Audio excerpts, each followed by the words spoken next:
Have you ever wondered why sometimes people say I were instead of I was? Is it wrong? Is it old fashioned? Or is there a secret grammar rule you are missing? Let's find out. Welcome back to Medical Professor.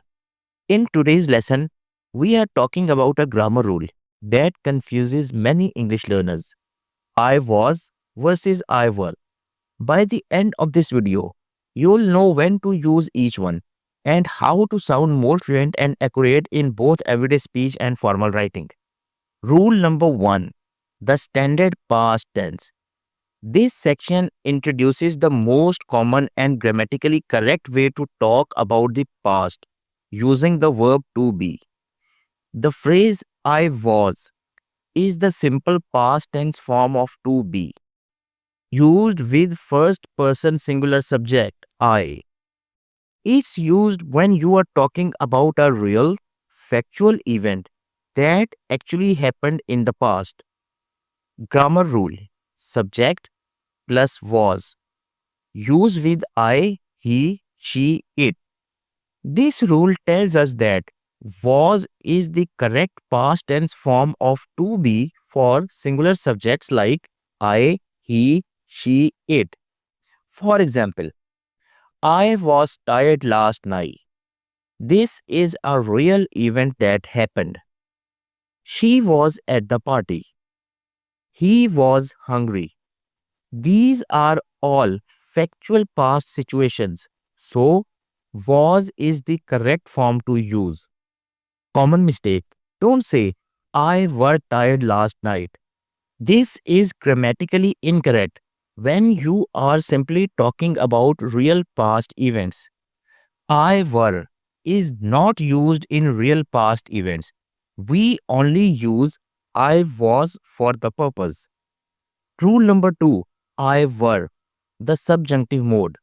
This section focuses on a special grammatical structure called the subjunctive mode, which we use to talk about unreal, imaginary, or hypothetical situations, things that are not true, didn't happen, or aren't happening.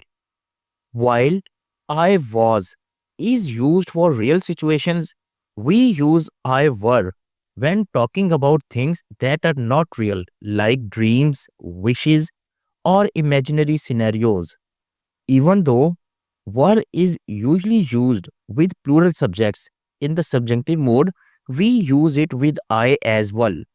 Grammar rule: if plus I plus were, used in unreal or hypothetical situations. Even though I were sounds unusual, it is correct when you are talking about something that didn't happen or isn't real. Examples: if I were rich, I would travel the world. You are not rich. It's just an imaginary situation. If I were you, I'd apologize. You are not the other person. It's a hypothetical situation or suggestion. I wish I were traveler. You are not traveler.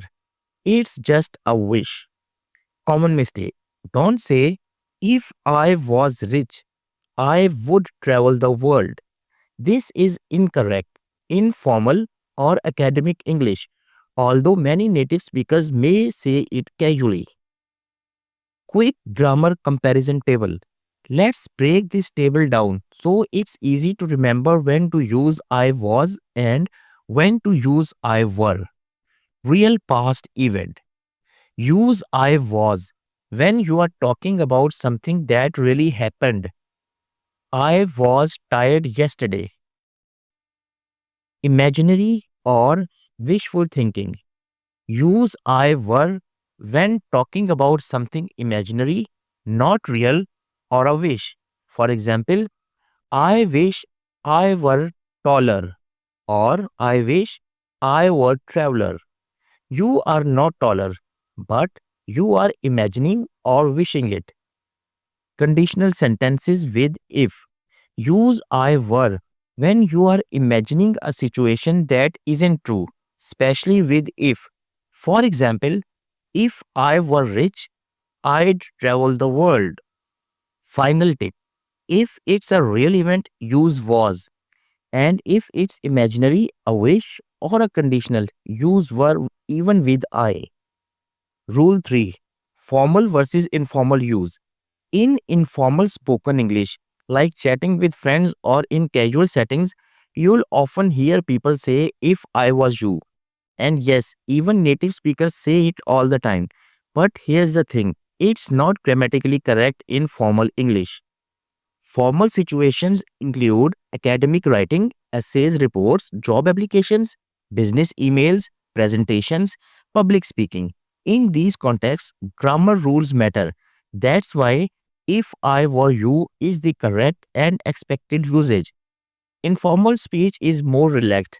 So you might hear if I was in charge, if I was you, but again, it's not standard English. Pro tip.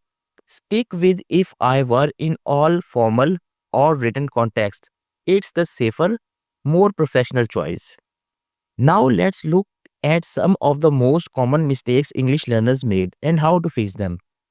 Number 1, mixing up was and were in wishes. I wish I was there.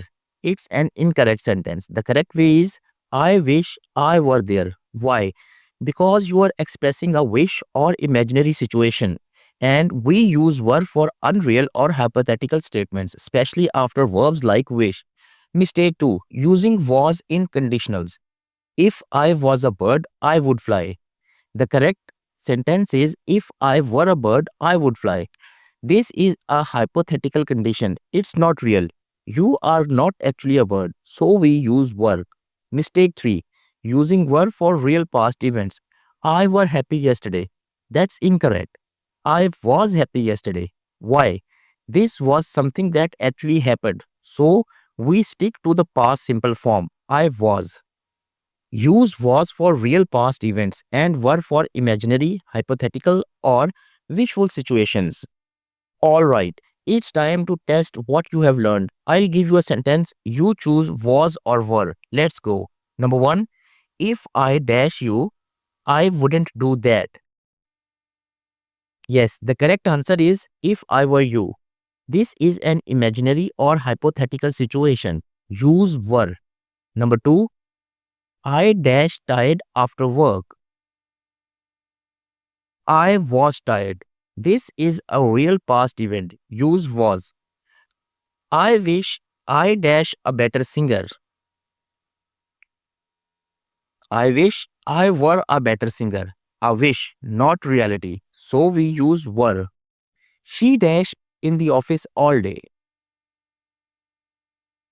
She was in the office all day.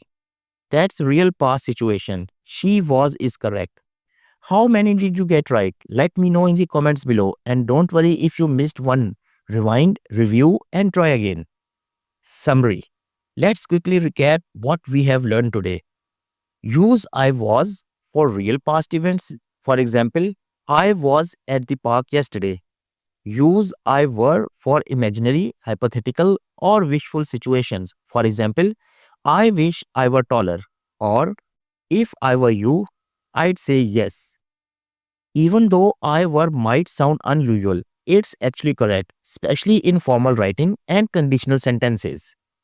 Thanks for watching. If this video helped you, please give it a thumbs up. Subscribe for more English grammar lessons and leave a comment using I was and I were in your own examples. See you in the next video. Thank you.